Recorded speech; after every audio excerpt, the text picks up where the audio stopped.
मित्रों, सभ्यता और संस्कृति से भरे हुए भारतवर्ष में बहुत सी घटनाएं जो पुराणों और वेदों में भी वर्णित हैं, ये आज भी कहीं ना कहीं दिख जाती हैं। आप सभी ने रामायण तो अवश्य ही पढ़ी होगी, साथ ही टेलीविजन पर रामायण और महाभारत दोनों को देखा भी होगा। उनके कुछ किरदार ऐसे हैं जिन्हें आपने रामायण तथा महाभारत दोनों में देखा होगा। इन किरदारों में हनुमान जी, जामवंत जी तथा परशुराम जी प्रमुख थे।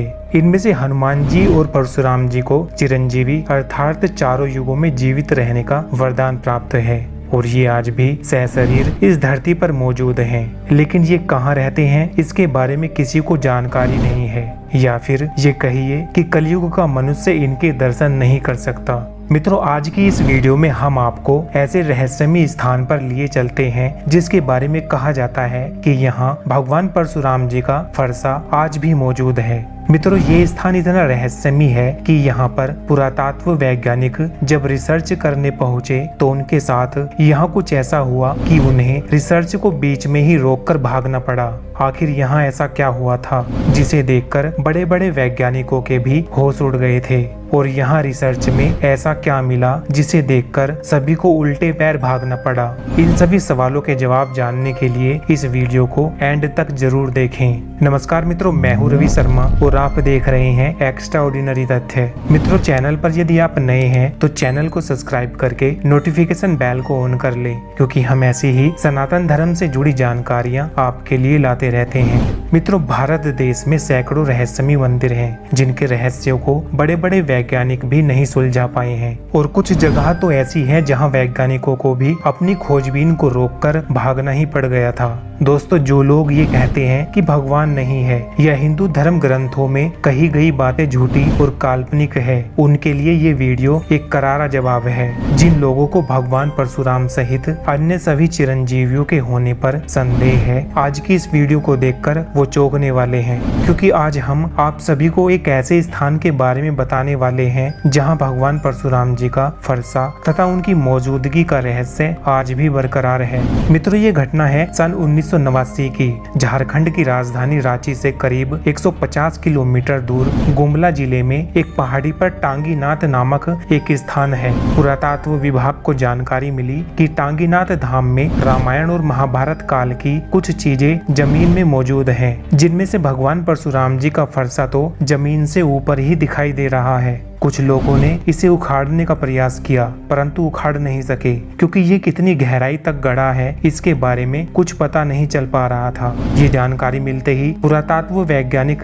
जांच करने के लिए टांगीनाथ धाम पहुंच जाते हैं। उन्होंने देखा कि परशुराम जी का फरसा जमीन के ऊपर दिखाई दे रहा है, जो आधा गड़ा हुआ है। आसपास के क्षेत्र में वैज्ञानिकों ने खुदाई शुरू कर दी। 2 दिन तक चलने वाली इस खुदाई में उन्हें हीरा जड़ित मुकुट, चांदी के अर्धगोलाकार सिक्के, सोने के कड़े, सोने की बालियां, तांबे की बनी टिफिन जिनमें काला तिल व चावल रखा था, आदि कई कीमती वस्तुएं मिली थी। परंतु फरसे की खुदाई करने के दौरान वहां कुछ ऐसा हुआ जिससे उनके होश उड़ गए और उन्हें वहां से भागना पड़ा। दरअसल फरसे की खुदाई के दौरान वहां पर बड़े आकार के काले बिच्छू निकलने लगे। खुदाई करने वालों में से 2 लोगों को बिच्छू ने डंक मार दिया। दर्द से चिल्लाते हुए वे भागे और खुदाई को यहीं रोकना पड़ा। अगले दिन पुरातत्व वैज्ञानिकों ने सोचा कि फरसे को खोदकर निकालने के बजाय इसको काट कर निकाला जाए और फिर इस पर रिसर्च की जाए। इसके लिए उन्होंने एक लुहार को फरसा काटने के लिए बुलाया। लुहार ने फरसे के ऊपरी हत्थे वाले हिस्से को काटना शुरू किया, लेकिन कुछ देर बाद अचानक रहस्यमय तरीके से उस लुहार की मृत्यु हो जाती है। इसके बाद आसपास के क्षेत्र में लुहार जाति के लोग एक एक करके रहस्यमय तरीके से मरने लगे। ये सब देखकर पुरातत्व वैज्ञानिकों को कुछ समझ नहीं आ रहा था।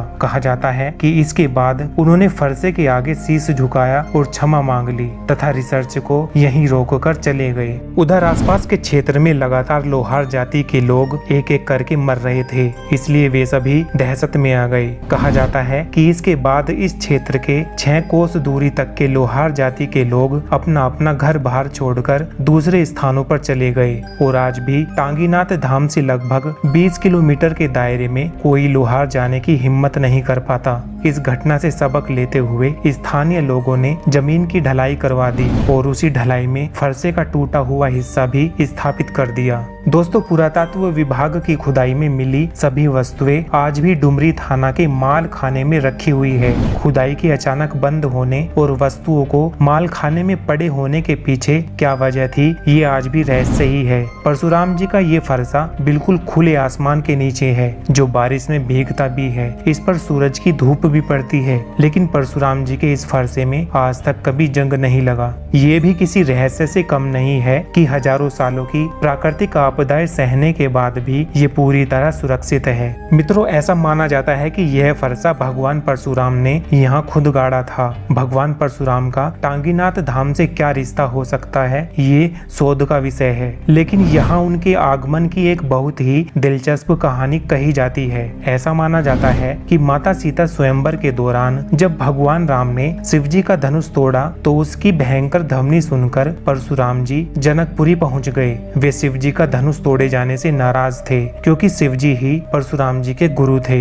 परशुराम जी ने राम को खूब भला बुरा कहा, लेकिन वे मौन रहे। पर लक्ष्मण को गुस्सा आ गया। उन्होंने परशुराम जी के साथ लंबी बहस की और इसी बीच परशुराम जी को पता चल गया कि राम जी भी उन्हीं की तरह भगवान विष्णु के ही अवतार हैं। ये जानकर परशुराम जी बहुत लज्जित हुए और अपने किए का प्रायश्चित करने के लिए घनघोर जंगलों के बीच एक पहाड़ पर आ गए। उस पहाड़ पर उन्होंने अपना फरसा गाड़ दिया और बगल में बैठकर तपस्या करने लगे। दोस्तों, गुमला के लोग पीढ़ियों से ये पौराणिक कथा सुनते आए हैं कि परशुराम जी ने जिस जगह तपस्या की थी वो टांगीनाथ धाम ही है। यहाँ धाम में परशुराम जी के पद चिन्ह आज भी मौजूद हैं। दोस्तों, फरसे को झारखंड की स्थानीय भाषा में टांगी कहा जाता है और इसी वजह से इसे टांगीनाथ धाम कहा जाता है। ये फरसा नाटकों या टीवी में दिखाए गए फरसे से थोड़ा अलग है और यह त्रिशूल के आकार का है। दोस्तों, टांगीनाथ धाम में सैकड़ों की संख्या में शिवलिंग और प्राचीन प्रतिमाएं खुले आसमान के नीचे पड़ी है।